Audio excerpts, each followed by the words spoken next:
ভাইরা আমার, বন্ধুরা আমার, যদি কোনো ব্যক্তি একজনের কথা আরেকজনের সঙ্গে বলে, গীবত যদি করে, পরনিন্দা যদি করে, তার শাস্তি কি হবে এটা আপনাদের একটু বলবো নাকি ভাই? বলবো? ইমাম মালিক রাহমাতুল্লাহ আলাইহির নাম আপনারা শুনেছেন? শুনেছেন না? ইমাম মালিক রাহমাতুল্লাহ আলাইহি একজন জগৎ বিখ্যাত আলেম ছিলেন, যিনি ইমাম মুয়াত্তা মালিক নামে একখানা কিতাব লিখেছেন। গোটা বিশ্বের ভিতরে নামকরা একখানা কিতাব, নাম হলো মুয়াত্তা মালিক।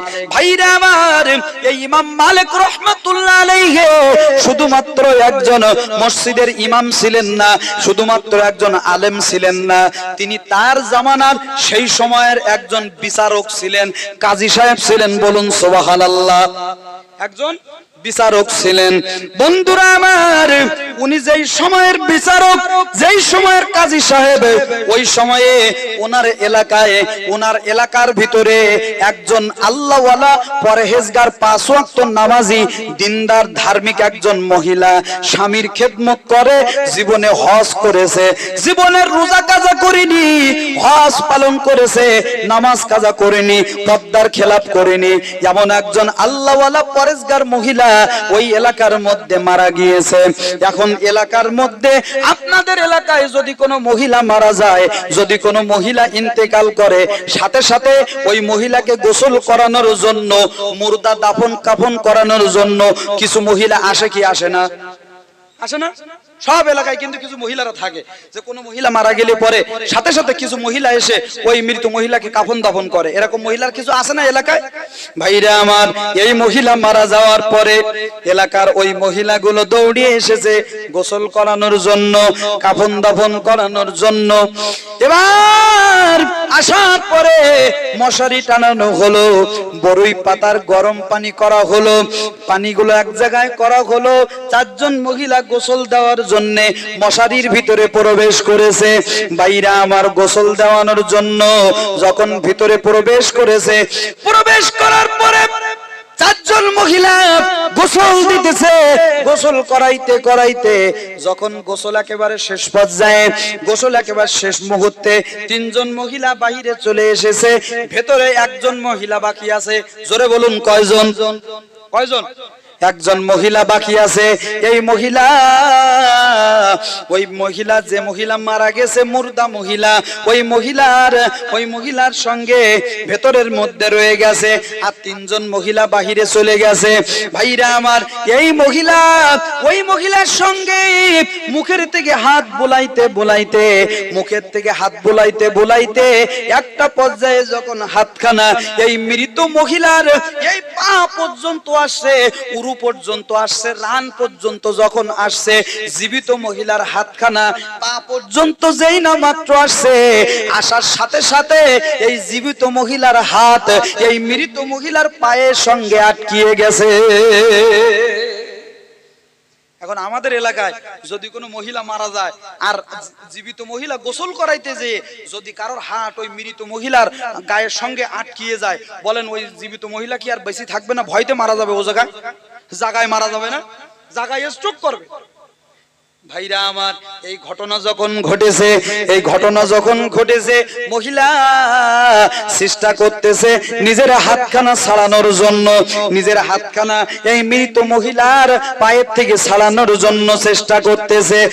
যখন আর একটা হাত দিয়ে চেষ্টা করতেছে, কিন্তু কোনোভাবেই হাত ছাড়াতে পারছে না, কোনোভাবেই হাত একেবারে পায়ের সঙ্গে জোড়া লেগে গেছে, কোনো ক্রমে হাত ছাড়াইতেছে না। কি করা যায়, কেমনে হাত ছাড়ানো যায়? অনেক শত চেষ্টা করে হাত ছাড়াইতে পারতেছে না। একটা পর্যায়ে ওই মহিলা যখন নিজে হাত ছাড়াইতে পারলো না, এমন সময় ভেতরের থেকে জোরে ভয়ে ওই মহিলা চিল্লিয়ে উঠেছে। বাহিরে যে 3 জন মহিলা ছিল, আস্তের উপরে তারা মশারির ভিতরে ঢুকে দেখে যে মহিলা ভিতরে ছিল, ওই মহিলার হাত এই মৃত মহিলার পায়ের সঙ্গে আটকিয়ে গেছে, পায়ের সঙ্গে আটকিয়ে রয়ে রয়েছে। তিনজন মহিলা ডাক দিয়ে বলেন, কি ব্যাপার বোন, কি কারণে কেমনে তোমার হাত আটকিয়ে গেল? মহিলা বলছে, ও আমার বোনেরা, আমি জানি না হাত এই পা পর্যন্ত আসছে, আমি মুছতে মুছতে আসছিলাম, শরীরটা মুছতে মুছতে আসছিলাম, এই পর্যন্ত যখন আসছে, আসার সাথে সাথে আমার হাত এই মহিলার পায়ের সঙ্গে আটকিয়ে গেছে। একটা বড় বিপদ হয়ে গেল না?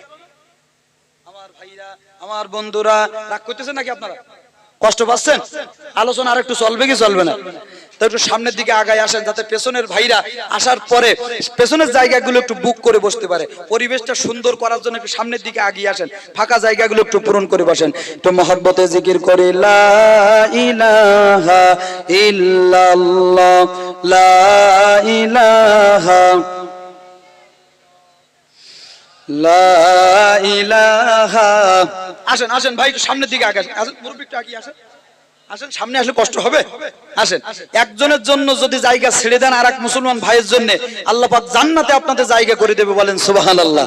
একটু সামনে আগে আসেন। লা ইলাহা ইল্লাল্লাহ, লা ইলাহা। আসিয়া খেলে প্রেমের খেলা, ফেরাউন দেয় তারে কত না জ্বালা। আসিয়া খেলে প্রেমের খেলা, ফেরাউন দেয় তারে কত না জ্বালা। আমার আল্লাহ বলেন, ওহি আসিয়া, খুলে দেব আমি তোর জান্নাতের তালা। লা ইলাহা। ভাইজানের একটু ভিতরে এসে বসা যাবে না ভাই? দাঁড়িয়ে আছেন যে ভাইরা, আসেন আসেন আসেন, এত সুন্দর একটা আলোচনা দেব ইনশাল্লাহ আগে কোনোদিন শোনেননি। আসেন যুবক ভাইরা, আপনাদের জন্য কিছু কথা অপেক্ষা করতেছে। আসেন একটু সামনে এগিয়ে আসেন। লা ইলাহা। মুরব্বি চাচা দিকটা এগিয়ে আসেন ভাই, আসেন আসেন বাবাজি, আসেন আসেন সামনে আসেন। আর জোরে লা ইলাহা, লা ইলাহা। পাখির গানে গানে, হাওয়ার তানে তানে, পাখির গানে গানে, হাওয়ার তানে তানে, ওই নামেরই সুর শোনা যায়, ওই নামেরই সুর শোনা যায়, হয়ে পাগল পারা। লা ইলাহা।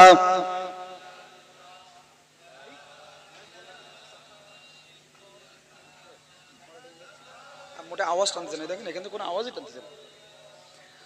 লা ইলাহা ইল্লাল্লাহু মুহাম্মাদুর রাসূলুল্লাহ সাল্লাল্লাহু আলাইহি ওয়াসাল্লাম। আমার পরে একটু রাগ করেছেন নাকি বাবাজিরা? অসুবিধা হচ্ছে? আর একটু সময় আমার আলোচনা চলবে কি চলবে না?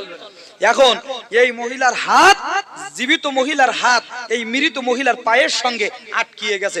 বলেন তো কি একটা দুর্দিন হয়ে গেল অবস্থা, একটা কঠিন অবস্থা ঘটে গেল না ভাই? আমাদের এলাকায় যদি এরকম দুর্ঘটনা ঘটে যেত কোনোদিন, বলেন আর কোন মহিলা মারা গেলে, আর কোন জীবিত মহিলা জীবনে ও যা হয় হোক, ওই মহিলার আর গোসল দিতে আর কেউ যাবে? বলেন তো কেউ যাবে? কেউ কিন্তু যাবে না। কারণ যদি আবার যদি হাত আটকিয়ে যায়, ভাইরা আমার, বন্ধুরা আমার, মহিলার হাত যখন আটকিয়ে গেছে, এবার এই তিনজন মহিলা যখন ভেতরের মধ্যে ঢুকেছে, ভেতরের মধ্যে ঢুকে যখন দেখলো মহিলার হাত আটকিয়ে গেছে, জীবিত মহিলার হাতখানা আটকিয়ে গেছে, কেমনে হাত ছাড়াবে? তিনজন মহিলা ওই মহিলার হাত ধরে টানাটানি করতেছে, হাতখানা একটু ছাড়ানো যায় কিনা। ভাইরা আমার, তিনজন মহিলা যে এই মহিলার হাত ধরে টানাটানি করতেছে, কিন্তু হাত একেবারে পাথরের মতো জোড়া লেগে গেছে, হাত আর ছাড়াইতেছে না। এদিকে যে মহিলার হাত আটকিয়ে গেছে, এই মহিলার চোখ দিয়ে অজরে একেবারে বৃষ্টির মতো চোখের পানিগুলো দরদর করে পড়তেছে। আল্লাহ, বিনা প্রতিদানে বিনা পারিশ্রমিকে মানুষের উপকার করার জন্য আমি যাই মৃত মহিলাদেরকে গোসল দেওয়ার জন্য। আল্লাহ, আর আজকের আমার হাতখানা আটকিয়ে গেল। বন্ধুরা আমার, এখন তিনজন মহিলা চেষ্টা করেও যখন তারা হাত ছাড়াইতে পারতেছে না, তিনজন মহিলা যখন শত চেষ্টা করে টানাটানি করে যখন হাতখানা ছাড়াতে পারতেছে না, এবার এই তিনজন মহিলা ভয়ে যখন ভেতর থেকে বেরিয়ে গেছে, ওই মুর্দা মহিলা রেখে জীবিত মহিলা হাত জোড়া লাগা সহ তিনজন মহিলা বাহিরে এসে এলাকার মানুষদের সঙ্গে বলা বলি করতেছে, এই ঘটনা, ওই মহিলাকে গোসল দিতে যে আমাদের একজনের হাত মৃত মহিলার পায়ের সঙ্গে জোড়া লেগে গেছে, হাত কোনোভাবে আমরা ছাড়াতে পারলাম না।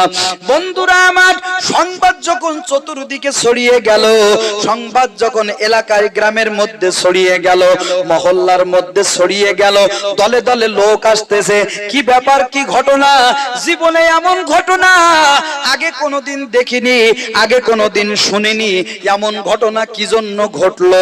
ভাইরা আমার, যেই মহিলার হাত আটকিয়ে গেছে তার স্বামী এসেছে, তার সন্তানেরা এসেছে, আর যেই মহিলা মারা গেছে তার স্বামী সন্তান রয়েছে। এখন আমার ভাইয়েরা, এলাকার মুরব্বী শ্রেণীর মানুষেরা সিদ্ধান্ত নিতেছে কেমন করে এই মহিলার হাত ছাড়ানো যায়। বন্ধুরা আমার, এক শ্রেণীর মুরব্বীরা সিদ্ধান্ত দিল একটা কাজ করা যাক, যেই মহিলার হাতখানা আটকিয়ে গেছে একটা কাজ করা যাক। এই মহিলা তো, যে মহিলা মারা গেছে আল্লাহওয়ালা, আল্লাহওয়ালা পাঁচ ওয়াক্ত নামাজি, আল্লাহ প্রেমিক মহিলা, জীবনে নামাজ কাজা করেনি, স্বামীর হক সে নষ্ট করেনি, স্বামীর হক কখনো নষ্ট করেনি, জীবনে বেপরদায় চলিনি। একটা কাজ করা যাক, যেই মহিলা গোসল দিতেছে, যেই মহিলা গোসল দিতে যে হাত আটকিয়ে গেছে, একটা কাজ করা যাক, ওই মহিলার হাতের কিনুই থেকে কেটে বাদ দেওয়া যাক। যে মহিলার হাত আটকিয়ে গেছে ওই মহিলার হাতের কিনুই থেকে কেটে বাদ দেওয়া যাক, বাদ দিয়ে লাশ দাফন করে দেওয়া হোক।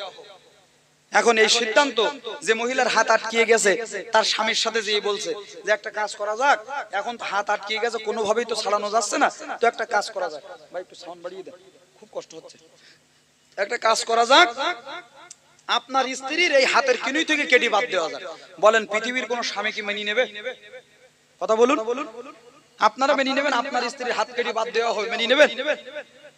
আল্লাহর নবী বলেন, আল্লাহর নবী বলেন, আল্লাহর নবী বলেন, দুনিয়ার কোন স্বামী যদি সাক্ষ্য দেয় আমার স্ত্রী ভালো ছিল, আমার স্ত্রী আমার কাছে ভালো ছিল, আল্লাহর নবী বলেন ওই স্ত্রী আল্লাহর জান্নাতে যাবে।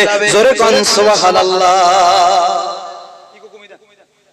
যদি কোন স্বামী সাক্ষ্য দেয় যে আমার স্ত্রী ভালো ছিল, যদি কোন স্বামী সাক্ষ্য দেয় যে আমার স্ত্রী ভালো ছিল, আল্লাহর নবী বলেন ওই স্ত্রী বেশক আল্লাহ জান্নাতে যাবে। সুবহানাল্লাহ। আর যদি কোন স্ত্রী সাক্ষ্য দেয় যে আমার স্বামী আমার কাছে ভালো ছিল, আল্লাহর নবী বলেন ওই স্বামী আল্লাহ জান্নাতে যাবে। সুবহানাল্লাহ বলুন। এখন একটু বুকে হাত দিয়ে বলুন তো, আমাদের যারা স্ত্রী আছে বাড়িতে, এরা কি বাড়ি যেয়ে যদি জিজ্ঞাসা করেন যে আমি তোমার কাছে ভালো না খারাপ, বলেন ভালো বলবে না খারাপ বলবে? হ্যাঁ, আল্লাহর নবী যেদিন মারা যায়, আল্লাহর নবী ইন্তেকাল করার আগে আল্লাহর নবী হযরত আয়েশাতুল হুমায়রাকে বলেছিলেন, আয়েশা, আজকের যেমন রাতের বেলা আমি তোমার ঘরে তোমার উরুর উপরে মাথা দিয়ে ঘুমিয়ে রয়েছি, আমি মরার পরে যদি এমনি করে তোমার ঘরের নিচে থাকতে চাই, এই জায়গায় যদি আমার দাফন হয়, তুমি কি আমার একটু জায়গা দিবা? হযরত আয়েশা ডাক দিয়ে বলেছিলেন, আল্লাহর নবী রে, আজকে যেমনি আপনি আমার ঘরে ঘুমিয়ে আছেন, মরণের পরে আপনি যদি আমার ঘরে ঘুমিয়ে থাকেন, আমি আয়েশার কোনো বাধা থাকবে না। বলুন সুবহানাল্লাহ।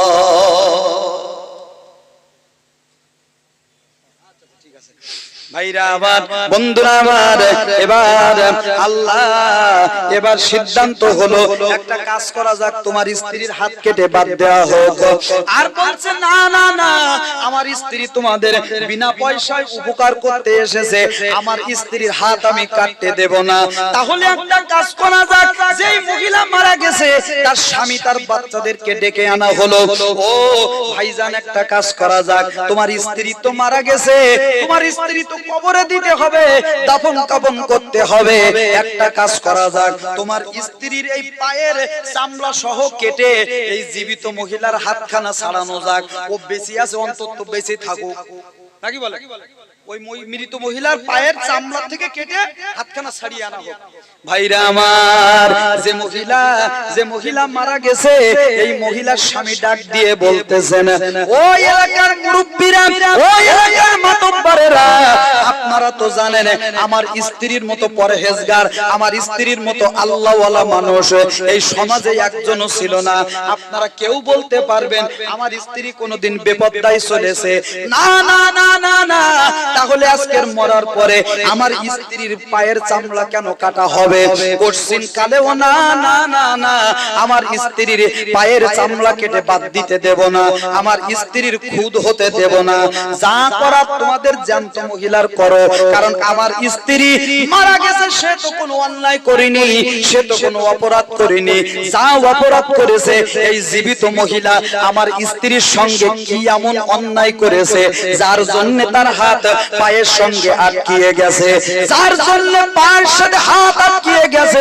যা করার, যা বিচার করার ওই জীবিত মহিলার সঙ্গে করতে হবে। আমার স্ত্রীর গায়ে কোনো আঘাত লাগতে দেব না, দেব না। জোরে বলুন সুবহানাল্লাহ। এরকম স্ত্রীর ভালোবাসার মতো স্বামী এ সমাজে আছে না নেই? আর একটু জোরে বলুন, আছে না নেই? ভাইরা আমার, আজকে আমরা কি বলবো, কি বলবো? দুঃখের কথা, আমরা স্ত্রীরে ভালোবাসলেও দোষ, আবার যদি ওদের একটু শাসনও করি তাও আমাদের দোষ, আছে না নেই? আর জোরে বলুন, আছে না নেই? ভাইরা আমার, এখন শাসন করার নিয়ম আছে, তাই বলে একেবারে বড় লাঠি দিয়ে একেবারে গরু পিটানোর মতো নিয়ম নেই, কিন্তু মারার নিয়ম আছে। হুজুর আপনাদের কাছে বলছি, মারার নিয়ম আছে। আল্লাহ রাসূল বলেছেন একটা মেসওয়াক যতটুকু লম্বা ততটুকু লাঠি দিয়ে স্ত্রীর শাসন করতে হবে। তাও বাংলাদেশের এক মাহফিলে এক মুসল্লি বলছে, হুজুর ও মেসওয়াকের মতো লাঠি দিয়ে ও দিয়ে কি মারা যায়? তার একজন বলছে, হুজুর মারা যায়, সিস্টেম আছে। আমি বললাম কি সিস্টেম? বলতে, হুজুর আগায় হুললে করে বুতু। কি করবে? বাঙালির বুদ্ধির ভিতরে যাওয়া বড় কঠিন, কথা বলেন ঠিক কিনা? ভাইরা আমার, ওদের ভালোবাসলেও দোষ, আবার ওদের যদি একটু শাসন করি তাও আমাদের দোষ। কোন দিকে যাব? এক জলসার এক মাহফিলের এক হুজুর ওয়াজ করেছে যে যদি কোনো স্বামী স্ত্রীর রান্না করা খাবার খেয়ে যদি স্ত্রীর প্রশংসা করে, তাহলে ওই স্ত্রী যদি একটু মিসকি হাসে, যে কয়টা দাঁত বের হবে সাথে সাথে তার আমলনামায় সেই কয়টা উমরা হজের সওয়াব দেওয়া হবে। বলুন সুবহানাল্লাহ। এখন এক মুরব্বী, বয়স্ক মুরব্বী মাহফিলে বসেছিল। মুরব্বী চিন্তা করছে, আল্লাহ 50-60 বছর সংসার করলাম, এই কবুল উমরা হজের সওয়াব যে হাতছাড়া করে ফেলেছি, আর এই আমল হাতছাড়া করা যাবে না। রাত 12টার সময় 1টার সময় মাহফিল শেষ করে বাড়িতে যেয়ে বলছে, ফকির মা দাও, দুটো খেতে দাও। তখন ফকির মা ভাত দিয়েছে, চাচা ভাত খাচ্ছে আর গোবে গোবে হাসছে, ভাত খাচ্ছে আর গোবে গোবে হাসতেছে। এখন বলেন রাত 12টায় 1টার সময় দিয়ে ঘুম ভাঙিয়ে, স্ত্রীর ঘুম ভাঙিয়ে যদি তরকারি আর ভাত খায় আর গোবে গোবে হাসে, বলেন স্ত্রীর রাগ হবে কি হবে না? স্ত্রী বলছে, তোমার কি জমে ধরিস তাই নাকি? ভাত খাওয়া তাড়াতাড়ি খেয়ে ঘুম পড়ো, ওরম করে হাসি বলতে যাও, তোমার কি জেন ভূত লেগেছে তোমার ঘাড়ে? আমার ভাইরা, তখন চাচা মনে মনে বলছে, আল্লাহ হুজুর বললো স্ত্রী রান্না করা ভাত তরকারি খেয়ে প্রশংসা করলে স্ত্রী খুশি হবে, তো বেজার হইতিস কেন? এখন আবারও খাচ্ছে আর চাচা শুধু মিসকি মিসকি মিসকি মিসকি হাসতেছে। এখন চাচি বলছে, কি ব্যাপার, তোমার কি ঘাড়ে কোনো জেন ভূত লেগেছে নাকি? সত্যি করে বলো দিন। তা বলছে, না ফকির মা, তোমার তরকারি যে এত সুন্দর টেস্ট, এত ভালো লাগে, এ তো আমি আগে কোনোদিন এরকম করে খেয়ে দেখিনি। তাকাই দেখে চাচির মুখের দিকে একবার কাল বৈশাখী মেঘ হয়ে যাবে। বলছে, আল্লাহ হুজুর বললো যে প্রশংসা করলে স্ত্রী হাসবে, আর এর মুখে এরকম হনুমানে একেবারে হনুমানের মতন হয়ে গেছে কেন? হুজুর ওয়াজ করলো তুই খুশি হবি, তা না করে তুই মুখ কালো করে রয়েছিস, তার কারণ কি? তখন চাচি বলছে, খোকার বাপ একটা কথা সত্যি করে বলবা? তো বলছে, কেন, তোমার সঙ্গে আমি কি কোনোদিন মিথ্যে কথা বলেছি? তো বলছে, তোমার সংসার করতেছে কত বছর? তো বলছে, প্রায় 50-60 বছর। তো বলছে, 50-60 বছর তোমার সংসারে আমি তোমারে রান্না করে খাওয়াচ্ছি, তুমি কোনোদিন আমার রান্না করা তরকারি খেয়ে তুমি আমার প্রশংসা করোনি, আর আজকে এই তরকারি দিয়েছে আমাদের পাশের বাড়ির ভাবি, আর সেই তরকারি তুমি খাও আর প্রশংসা করো। সত্যি করে বলো, এই ভাবির সাথে তোমার কি সম্পর্ক আছে? বলেন তাহলে আমরা কোন দিকে যাবো? বলেন ভাইরা আমার, ঈদের মার্কেট যখন আসে, ঈদের গুণের, ঈদের কুরবানির ঈদের মার্কেট, রোজার ঈদের মার্কেট যখন আসে, তখন আমাদের পছন্দ আর ওনাদের চলে না, ঠিক কিনা বলেন? পাঞ্জাবিটা গায়ে দিতে হবে তো ওনাদের চয়েসে, শার্টটা পরতে হবে, গেঞ্জিটা গায়ে দিতে হবে তো ওনাদের চয়েসে, আমাদের চয়েসে চলবে না। ওনারা যাবে মার্কেট করতে, ওইগুলো আমাদের এনে দিবে, তাই আমাদের পড়তে হবে। এখন মার্কেটে যাওয়ার পরে একটা ছেলে যদি থাকে ডাইন কোলে, একটা মেয়ে যদি থাকে বাম কোলে, আর শপিং ব্যাগগুলো এই হাতে 5টা এই হাতে 5টা, আর উনি সামনে গটগট করে হেঁটে চলেছে, দেখি যেন মনে হচ্ছে মহিলাগুলো স্ত্রীগুলো সব রাজমিস্ত্রি আর আমরা মদ্যকরা সব হলাম যুগড়ি। কথা বলেন না কেন? ভাইরা আমার, বন্ধুরা আমার, আজকের আমাদের সমাজে এই অবস্থা চলছে কি চলছে না? আর জোরে বলুন, চলছে কি চলছে না? মা বন্ধুর জন্য অনেক কথা ছিল কিন্তু সময় অল্প, ওদিকে যাচ্ছি না। ভাইরা আমার, কথা মনে আছে তো? একটু মহব্বতে দরুদ আল্লাহুম্মা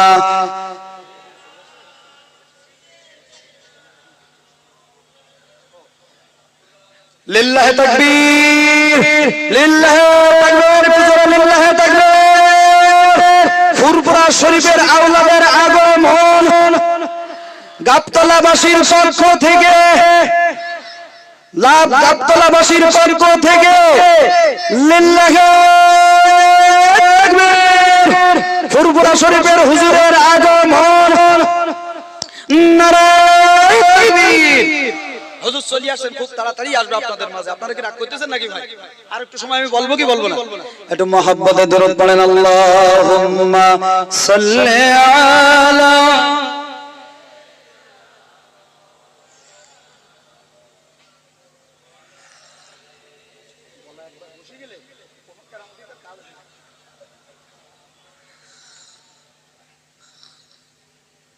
اللهم صل على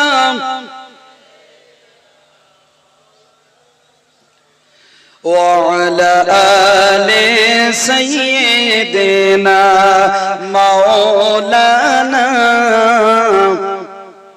যে ফুল যুগ যুগান্তরে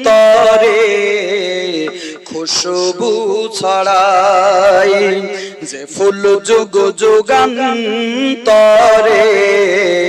খুশবু ছড়াই, এঁকেছি সে ফুল মোরা, এঁকেছি সে ফুল মোরা মনেরই কাবায়, যে ফুল যুগ যুগান্তরে খুশবু ছড়াই। হাবিবে খোদা তিনি নবী কামলে ওয়ালা, জারি সুআয়া जो दुनिया उजाला, हबीबे खुदा तीनी नबी कमले वाला, जारी सुआया जो दुनिया उजाला, जार प्रेमे का तोरे बुक অশ্রু ঝরায়, যে ফুল যুগ যুগান্তরে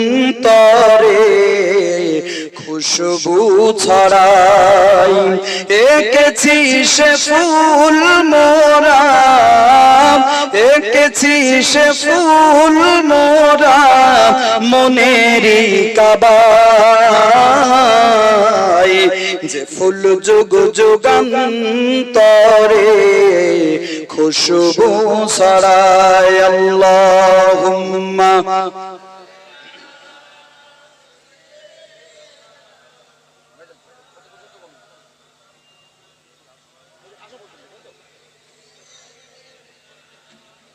মাওলানা وعلى آل سيدنا مولانا। কত মনে আছে তো ভাই? হাত এখন যে মহিলা মারা গেছে তার স্বামী বলছে চামড়া কাটতে দেব না, আর যে মহিলা বেঁচে আছে তার স্বামী বলছে আমার স্ত্রীর হাত কাটতে দেব না। এখন সমাধানে তো একটা আশা লাগবে নাকি বলে? সমাধানে একটা আশা লাগবে কি লাগবে না? বন্ধুরা আমার, এলাকার মুরব্বীরা যখন কোন সমাধানে পৌঁছাতে পারলো না, মৃত মহিলার স্বামী বাচ্চারা তার গায়ের চামড়া কাটতে দিবে না, জীবিত মহিলার স্বামী বাচ্চারা হাত কাটতে দেবে না। ভাইরা আমার, এলাকার মুরব্বীরা, এলাকার বিচারকেরা যখন সমাধান করতে পারলো না, এই বিচার চলে গেছে ইমাম মালিক রাহমাতুল্লাহ আলাইহির কাছে। সেই সময়ের প্রধান বিচারক, প্রধান মুফতি ছিলেন ইমাম মালিক রাহিমাহুল্লাহ। ভাইরা আমার, উনার কাছে যখন বিচার চলে গেল, বিচার যাওয়ার পরে হুজুর আমাদের এলাকায় এই ঘটনা ঘটেছে, আপনি একটু চলুন বিচারখানা করে দেবেন, কিভাবে সমাধান করা যায় আপনি সমাধানখানা করে দেন। ইমাম মালিক রাহমাতুল্লাহ আলাইহি বহু দূর থেকে ঘোড়ার পিঠে উঠে এই বাড়িতে চলে আসলেন বিচার সমাধান করার জন্য। পদ্মার মধ্য থেকে ইমাম মালিক রাহমাতুল্লাহ আলাইহি ডাক দিয়ে বলেন, ও মা, বলো বলো কোন কারণে, কি অপরাধের কারণে, কি অন্যায়ের কারণে, কি দোষ তুমি করেছো যে অপরাধের কারণে এই মৃত মহিলার পায়ের সাথে তোমার হাতখানা আটকিয়ে গেছে? ও মা, কি অন্যায় তুমি করেছো? আমার ভাইরা দেখবেন, যদি কোনো মহল্লায় কোনো মহিলা মারা যায়, যদি কোনো মেয়ের আব্বা মা মারা যায়, দেখবেন মহিলারা যেয়ে, যদি তার মেয়ে সন্তান থাকে, যদি তার বোনেরা থাকে, যেয়ে দেখবেন, ওরে আল্লাহ রে, ওই ফিটুই পড়ে কি পড়ে না, দেখবেন ওদের কান্না জ্বালায় একবার মরাবাড়ি বাসা দেয়, ঠিক কিনা? যদি কোনো বেগানা মহিলার, যদি কোনো গায়রে মুহররম কোন মহিলার আওয়াজ যদি কোনো গায়রে মুহররম পুরুষ শোনে, সাথে সাথে জেনার গুনাহ হবে কি হবে না? আরো জোরে বলুন। ভাইরা আমার, কোন মহিলার আওয়াজ যদি কোনো বেগানা পুরুষ শোনে, সাথে সাথে তার আমলনামায় জেনার গুনাহ হবে। আর আজকের আমাদের সমাজে মহিলাদের আওয়াজ তো দূরের কথা, আমাদের পুরুষের আওয়াজের চাইতে মহিলাদের আওয়াজ বেশি হয়ে গেছে, ঠিক কিনা? ভাইরা আমার, মহিলা ডাক দিয়ে বলেন, হুজুর কোনো অন্যায় করিনি, কোনো অপরাধ করিনি হুজুর, আমি কোনো দোষ করিনি, আমি বিনা পারিশ্রমিকে আমি এই এলাকার মৃত মহিলাদের গোসল করাই। হুজুর, আমি আজকেও গোসল করাতে এসেছিলাম, হঠাৎ করে গোসলের পরে এই মহিলার গায়ের যখন পানিগুলো আমি মুছে দিতে যাইতেছি, হঠাৎ করে হাতখানা যখন উরু পর্যন্ত গেছে, পা পর্যন্ত গেছে, যাওয়ার সাথে সাথে আমার হাতখানা এই মহিলার পায়ের সঙ্গে আটকিয়ে গেছে। হুজুর, আমার বিন্দু মাত্র কোনো দোষ নেই, আমি কোনো অন্যায় করিনি। ইমাম মালিক ডাক দিয়ে বলেন, ও মহিলা, কোনো না কোনো অন্যায় তুমি করেছো, কারণ যে মহিলা মারা গেছে ওই মহিলার তো আর কোনো আমল জারি নেই, আর কোনো কাজ সে করতে পারবে না, কোনো অন্যায় সে করতে পারবে না। যা অন্যায় করার তুমি করেছো, বলো এই মহিলার সাথে কি অন্যায় তুমি করেছো, কি অপরাধ তুমি করেছো, তাড়াতাড়ি স্বীকারোক্তি দাও। ভাইরা আমার, বারবার বলার পরেও যখন ওই মহিলা বলছে, হুজুর আল্লাহর কসম করে বলছি, খোদার কসম করে বলছি, উমুকের কসম, তুমুকের কসম, হুজুর আমি কোনো অন্যায় করিনি। আমার ভাইরা দেখবেন, মহিলাদের একটা বদ অভ্যাস আছে, এরা কথায় কথায় আল্লাহর কসম, খোদার কসম, এরপরে সামান্য বিষয় নিয়ে এরা যেখানে সেখানে মান্যত করে, যেখানে সেখানে এরকম কসম কেটে বসে কি বসে না? রাসূল যখন মিরাজে গেলেন, আল্লাহর নবী বলেন, মিরাজে যাওয়ার পরে আমি জাহান্নামে অধিকাংশ নারীদেরকে জাহান্নামী হতে দেখেছি দুইটা অপরাধের কারণে। কয়টা অপরাধের কারণে? দুইটা অপরাধের কারণে। সাহাবীরা বলেন, হুজুর কি সেই দুইটা অপরাধ? ও পদ্মার অন্তরালে আম্মা জানেরা যারা কথাগুলো শুনছেন, কান খুলে কথাগুলো শুনে রাখবেন। আল্লাহর নবী বলেন, তাদের এক নাম্বার অপরাধ হলো এরা স্বামীকে সবসময় লানত করে, স্বামীকে অভিশাপ দেয়। এরকম স্বামীকে অভিশাপ দেওয়া মহিলা আমাদের সমাজে আছে না নেই? আছে না? স্বামীকে কথায় কথায় অভিশাপ দেয়, স্বামীকে গালাগালি করে, স্বামীর উপরে অভিশাপ বর্ষণ করে। এরকম অনেক মহিলা আছে স্বামীর বদনাম করে, স্বামীর অনুপস্থিতিতে স্বামীর নামে বিভিন্ন কটু কথা রটায়। এরকম মহিলা আমাদের সমাজে আছে না নেই? আরো জোরে বলুন, আছে না নেই?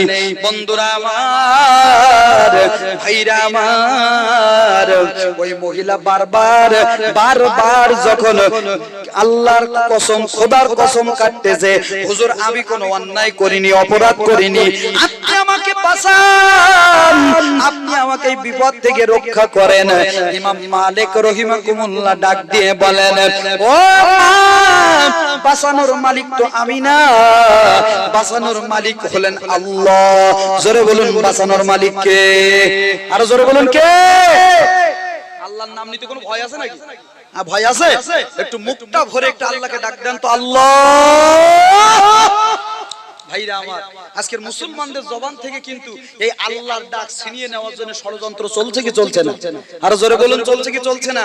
তাকিয়ে দেখেন ফিলিস্তিনের দিকে, তাকিয়ে দেখেন ফিলিস্তিনের দিকে। আজকের রাতে দিনে 24টা ঘন্টা তাদের উপরে বোমা মেরে মুসলমানদেরকে নিচ্ছিন্ন করে দেওয়ার ষড়যন্ত্র চলছে কি চলছে না?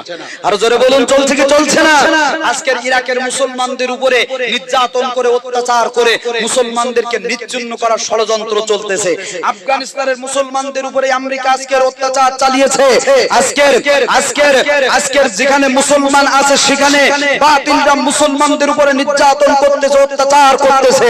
কিন্তু বিশ্বাস করেন, যুগে যুগে কালে কালে ক্ষণে ক্ষণে এই মুসলমানদের উপরে ফিরাউন নির্যাতন করেছে, কিন্তু মুসলমান শেষ করতে পারে নাই। এরপরে নমরুদ নির্যাতন করেছে, আজকের মুসলমানদেরকে শেষ করতে পারে নাই। আবু জেহেল উতবা সাইবা মুগিরারা আমার রাসূলের উপরে নির্যাতন করে আজকের ইসলাম ধ্বংস করতে পারে নাই, মুসলমানদেরকে ধ্বংস করতে পারে নাই। বিশ্বাস করেন, কিয়ামত পর্যন্ত বেধর্মীরা, অমুসলিমেরা, বাতিলরা চাইবে এই জমিনে মুসলমানদেরকে ধ্বংস করতে, কিন্তু কোনদিন কালেও এই মুসলমান আছে, থাকবে, কোনদিন কালেও কেউ ধ্বংস করতে পারবে না। কতক্ষণ ঠিক কিনা?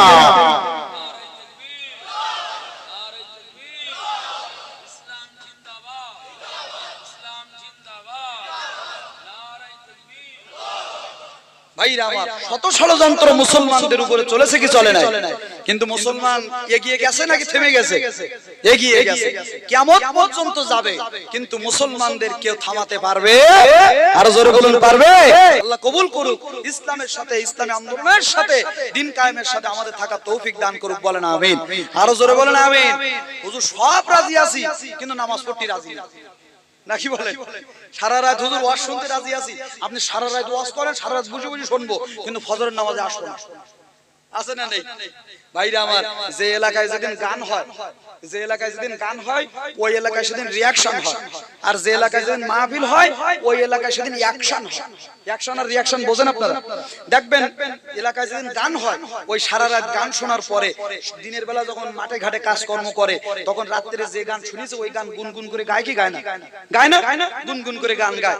আর যেদিন মাহফিল হয় ওই দিন রাত 1টা, 1:30, 2টা, 3টা পর্যন্ত মাহফিল নিয়ে শুনে ফজরের নামাজে যেয়ে কম্বলখানা ওই পায়ের আঙ্গুলে আর মাথায় বাঁধাইনে দিয়ে একবার সিটটা না হয়ে ঘুমিয়ে থাকবে। ইমাম মসজিদ থেকে বলছে, হাইয়া আলাস সালাহ,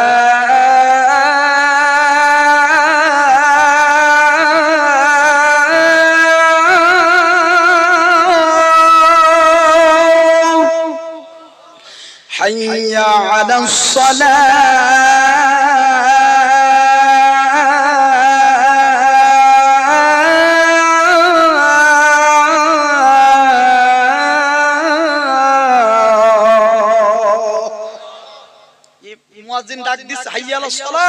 নামাজের জন্য আসো। আর এদিকে সারা রাত মাহফিল শুনে কম্বল মাথায় আর পায়ে বাঁধি দিয়ে ডাক দিয়ে বলছে, ওরে রাখ তোর হাইয়া আলাস সালাহ, আজকের ফজরের ওয়াক্তটা অন্তত ইমাম আর মুয়াজ্জিন মিলে সালাহ। কথা বলেন না কেন আমার ভাইরা? এরকম মুসলমান আছে না নেই? বন্ধুরা আমার, নামাজ পড়তে রাজি আছেন তো? সবাই রাজি আছেন তো? ও যুবক ভাইরা, ও যুবক ভাইরা, আজকে সময় পেয়েছো, মোবাইলে সময় পার করে দিচ্ছ, রাতের পরে রাত রাতের পরে রাত মোবাইলে ফেসবুক চালিয়ে ইন্টারনেট চালিয়ে তোমার সময় পার করে দিতেছো। এমন একটা সময় আসবে, এমন একটা সময় আসবে তোমার শরীরে বড় রোগ বাসা বাঁধবে, মনটা চাইবে মসজিদে যেয়ে নামাজ পড়তে, কিন্তু তুমি মসজিদে যাইতে পারবা না, সেই শক্তি তোমার শরীরে থাকবে না। কারণ রাসূল বলেন, বৃদ্ধ বয়সে যদি কেউ 70 বার আল্লাহকে ডাকে আর যৌবন বয়সে যদি কেউ একবার আল্লাহকে ডাকে, বৃদ্ধ বয়সে 70 বার আল্লাহকে ডাকা আর যৌবন বয়সে একবার আল্লাহকে ডাকা সমান। জোরে বলেন সুবহানাল্লাহ।